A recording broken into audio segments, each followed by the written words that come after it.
Hello and welcome to the WB Mason Coach Report with head women's lacrosse coach Shannon Smith. Welcome, Coach. Thanks for having me. Coach, let's recap the final game of the season, an 8-5 loss at Drexel. Can you talk about the game as a whole and what kind of transpired down there in Philadelphia? Yeah, I thought it was a hard-fought game by our players. We had to change some positions around due to some injuries that we faced during the week of practice. And Lindsay Scott had to move from the defensive end to the midfield, and I thought that she did a phenomenal job for us on the offensive side of the field, not having really played there all season and stepping up with 2 goals. And Lexi Lanahan played well. Just unfortunate in the second half. We lost 2 major draw controls right away, which allowed Drexel to get a lead on us, that 1-goal lead, and then they held the ball on us a little bit towards the end, which very smart decision on their part. I probably would have done the same thing because they were playing to get into their conference tournament. They were playing for a lot, and we were able to get the ball back, but unfortunately we turned the ball over. We had some crucial turnovers, so I think it was a really hard-fought game. I think that we went in there trying to set the tone for next season, leave a good taste in our mouths, trying to get the W. And I think that Drexel had a lot riding on the game. They're hosting the conference tournament this year, and to get into the tournament, they had a win. So very hard-fought game on them, and proud of our girls the way they fought through the game and fought all the way till the end of the last second. You mentioned Lindsay Alfano, maybe not career highs in every category, but in her final game, it might have been her best career game. She had 2 goals, 3 draw controls, 2 caused turnovers, 2 ground balls. She really affected the game in a multitude of ways. You mentioned her a little bit already, but can you just expand on that a little bit? Yeah, I think Lindsay Alfano has been the unsung hero of our team all year. She's done anything that we've asked, she's done.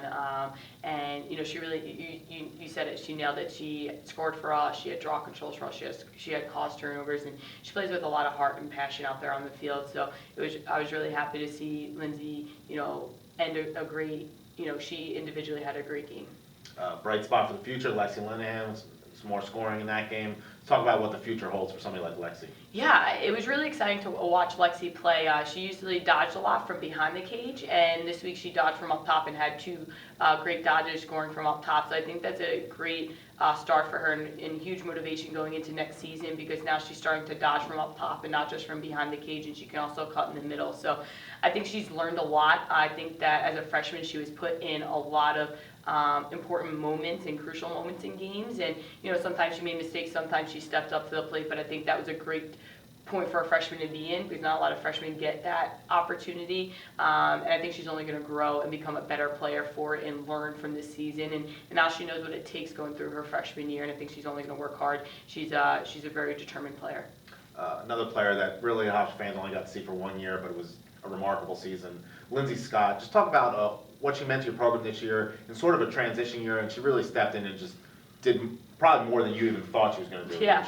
I'm just so happy to have the opportunity to coach her. She is a great kid on and off the field. She just loves playing the game of lacrosse. Every day she has a smile on her face for every practice and every game. And I think she had that weird transition of being a freshman and a senior in the same year. And I think really as season started to take off, I think she really started to step up in that leadership role on the offensive side of the field. And she is, during points of the season, she's carried the team offensively.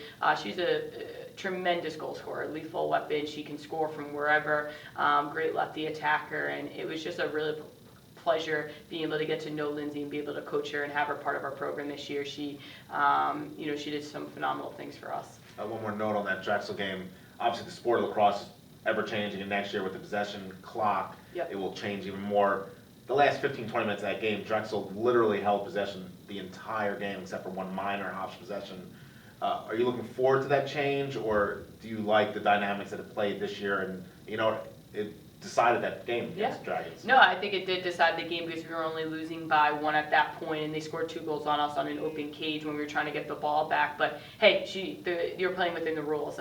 We've done stuff like that before. I've played as a player in situations like that before, but I'm really excited for the new rule changes. I think, one, it's going to enhance the speed of play. And I think it's going to make it more enjoyable for fans to watch and hopefully get the game televised more on television. But I think the 90-second shot clock is going to be really fun. I actually had the opportunity to watch it play this past weekend. On Sunday, I was at the draft camp for the United Women's Lacrosse League, and it was really fun being able to watch the shot clock and free movement on the whistle, which is hopefully something that can come in later years to the college game. But I think the 90-second shot clock is going to be great because in that opportunity of stalling the ball, instead of stalling it for 15 minutes, you can only do it for a minute and a half, and then the opposing team gets that possession on offense. Exciting summer ahead for Hofstra Women's Lacrosse program, especially you. In addition to the, deciding who's going to be part of the future of Hofstra Women's Lacrosse, you're also coaching in the Women's Lacrosse Professional League. Can you talk about the summer ahead for you? Yeah, I think first off, I think it's really exciting for our team that we have 26 players returning on our team, and a lot of those players played some crucial moments and minutes for us and had a lot of learned a lot this season. So there's a bright future, a lot of players returning. We have a great incoming class coming in with the 2016. So we're just really excited for next year, and I think it's a new team, new chemistry, and obviously we'll take the summer to, as a coaching staff, reevaluate, and as the players, hopefully they regroup themselves mentally, emotionally, and physically and get themselves prepared for September. And I think, for myself, I'm really excited to be able to have the opportunity to coach in the United Women's Lacrosse League and just help grow the game. It's going to be really fun coaching, some of these players and, hopefully some of the alumni from Hofstra get drafted. Today is another second part of the draft, the last part, and hopefully we can see some Hofstra Pride players getting drafted. Well, Coach, thank you for your time this season, and good luck this summer. Thank you, Stephen. And thank you for joining us in the W. Mason Coach Report with head women's lacrosse coach Shannon Smith.